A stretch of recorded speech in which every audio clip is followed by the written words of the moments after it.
And Nick was born in '75, and it was about 6 months after he was born that we started realizing that his development wasn't happening in a normal pattern. After several months of having him observed by a neurologist, his diagnosis of cerebral palsy did come forward. Every day I had to pray for strength to get me through one more day because I wanted to do my best for that child, but didn't really know what to do. From the very beginning, I knew that I was going to need help. We had to sort of build a community around this child in order to help him to make progress. I just didn't have enough energy, even in my 20s, to do all that needed to be done. So truly, I bet there have been at least 200 people who volunteered with Nick during that 8 or 9 years.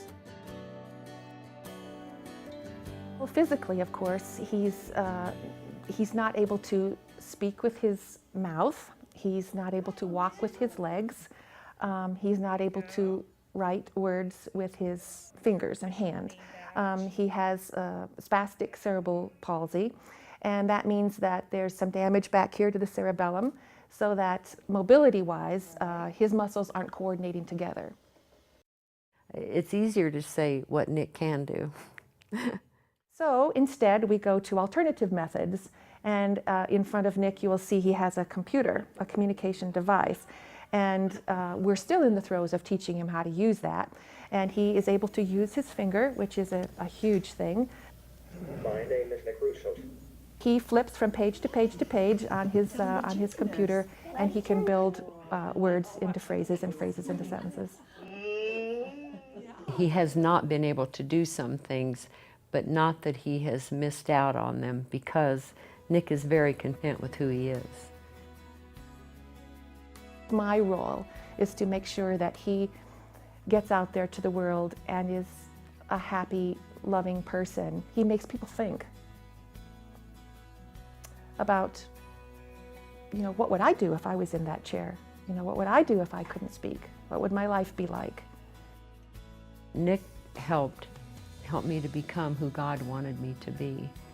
And I feel that may be Nick's purpose.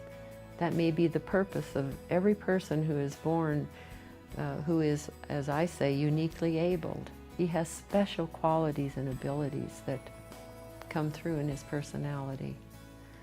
So he has a purpose. There's that joy.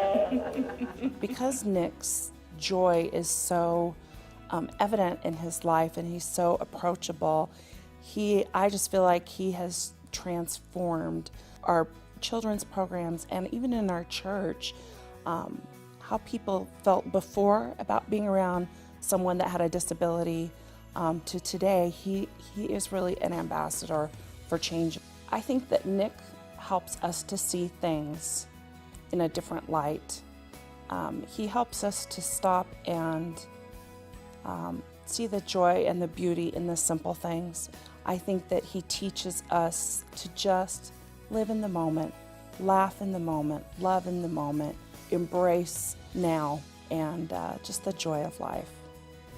When I wake up every morning, I look forward to another new day the Lord has given me. I watch for people whom I can stop and talk to them, so I can share the hope and the joy that is in me. Jesus' life is my example.